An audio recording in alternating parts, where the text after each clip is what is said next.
김용태입니다. 일단 제가 제출한 보호모법 일부 개정 법률안에 대해서 여쭙겠습니다. 제가 제출한 보호모법 일부 개정안의 이제 핵심 요지는 텔레비전에서 보험 광고를 할 때 이 과장 광고를 사전에 차단하고 과장이 현저하게 드러났을 때는 이를 처벌하는 게 골자입니다. 이 관련해서는 정부에서도 이 법률을 일부 낸 거로 알고 있는데요. 병합해서 심사하셔서 적극적으로 통과하도록 노력하시겠습니까? 네, 취지가 정부안하고 비슷하기 때문에. 예.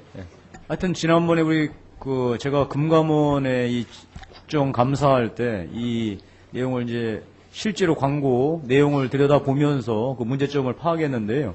이 내용에 대해서 살펴보신 이후에 적극적으로 법률 개정안에 협조해 주시기 바랍니다.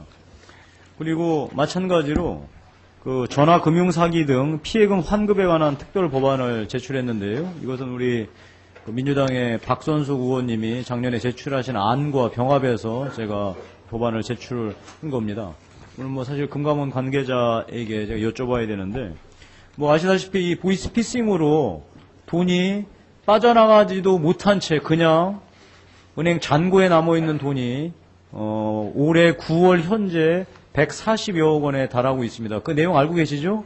예. 이거에 대해서 무언가 하여튼 환급할 수 있는 절차가 있어야 되는데, 현재는 경찰에서 가환부제도로 밖에는 지금 받을 수가 없고 무조건 이 재판을 해야 되는데, 재판을 진행한다는 게 거의 불가능한 상태입니다. 그래서 대안을 만드는데, 저는 일단 금감원 내에 이런 대책기구를 만들어서 문제를 풀어야 한다고 생각을 하는데요.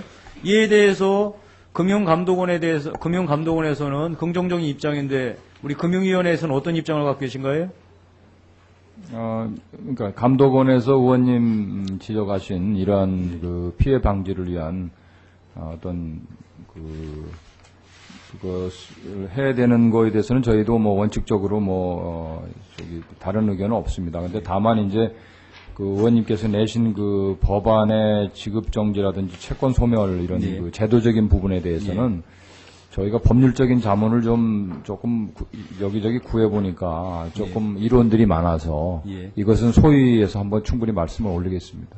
아니, 1년이 지났습니다. 박선숙 의원이 제출하신 지도. 1년 동안 우리가 충분히 논의돼서 이 문제는 이제 정책 당국의 결단과 의지와 결단의 문제로 변했다는 걸 말씀드리고, 우리 국회에서는 이제 의지와 결단을 해야 할 때라고 생각을 하는 거죠. 이 문제에 대해서 전향적으로 검토해 주실 것을 다시 한번. 저희 전향적으로 검토를 하겠습니다만은 대부분의 법률가들이 헌법상 재산권 침해 관련 이 소지가 크다는 견해가 많습니다. 그래서 좀 신중하게 하여튼 검토를 해 주십시오.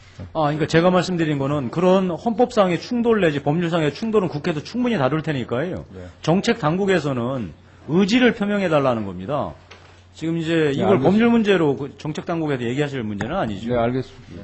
다음에 여신 전문 금융업법에서 여러 가지 논란이 됐는데, 사전에 소위 물밑 작업을 이미 끝냈습니다. 그래서 나머지 부분들은 원래대로 가고, 위임직 채권 추심의 문제에 대해서 여신 전문 금융회사에서는 위임직 채권 추심위 회사를 세우지 않는 거로 이제 얘기를 해서 이번에 이제 이 법안 소위에서 다루게 될 텐데요. 이 내용 보고 받으셨습니까? 예, 알고 있습니다. 하여튼 이 문제도 사전에 협의한 대로 법안 소위에서 제대로 협력해 주실 것을 부탁드립니다.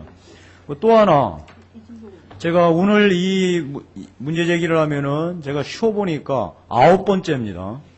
신용평가 회사의 자회사가 유사 신용평가 행위를 하는 거에 대해서 근절해야 하고, 다음에 이런 자회사의 우월적 지위를, 그러니까 신용평가회사 자회사의 우월적 지위를 이용해서 타 업종 영역을 침해하는 것을 근절하자라는 이제 취지의 여러 차례 사례를 들어서 지적을 하였고요.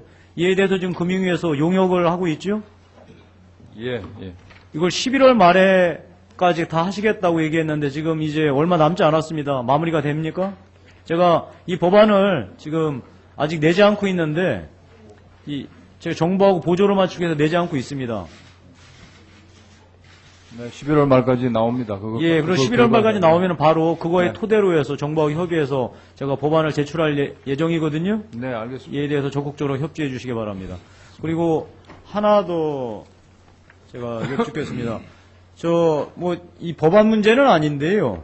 우리 금융위원장께 어제 우리 예산 관련해서 소위 향후 기금의 결손 부분에 대해서 예산으로 미리 좀 배정을 해서 이 디펜스를 해놓자라고 하는 이제 주장이 나왔는데, 우리 야당에서는 산업은행을 민영화하는 프로세스 이미 들어간 이상 절대 내어줄 수 없다라는 게 입장이었고, 여당 입장에서도 나름대로 일리 있다, 야당의 주장이 그랬는데, 이게 지금 외국 신용평가 회사의 여러 가지 우려들에 대해서 문제 제기를 하면서 디펜스를 꼭 해야 한다라고 했는데, 우리 금융위원장 입장에서 이에 대한 명확한 입장을 다시 한번 말씀해 주십시오. 의원님, 지금 산업은행은 정책금융공사가 본인의 기능을 갖다가 충분히 할 때까지 정책금융 업무를 갖다가 병행해서 같이 하게 되어 있습니다. 민영화할 때까지. 그렇기 때문에 그리고 이제 민영화 방침이 밝혀진 이후에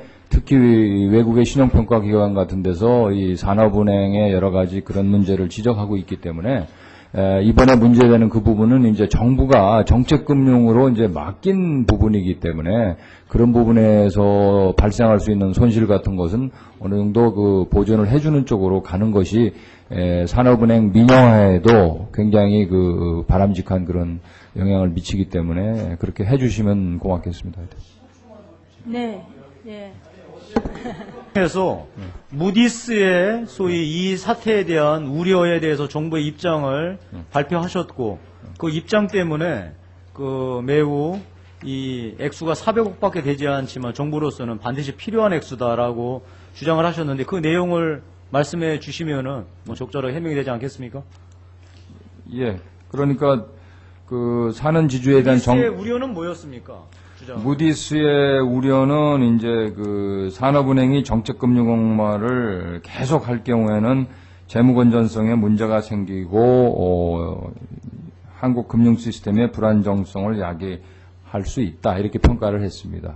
그래서 저희가 이제 산업은행 쪽의 정책금융 업무는 줄여나가면서 정책금융공사의 정책금융 업무는 확대해 나가는 이렇게 방향을 하기 때문에 산업은행이 이제 그 기간 동안에 정부로부터 맡겨진 어떤 정책금융에 대해서는 어느 정도 정부의 어떤 그런 보전이 필요합니다. 네, 수고하셨습니다. 다음에 박상돈 의원님 질의하여 주시기 바랍니다.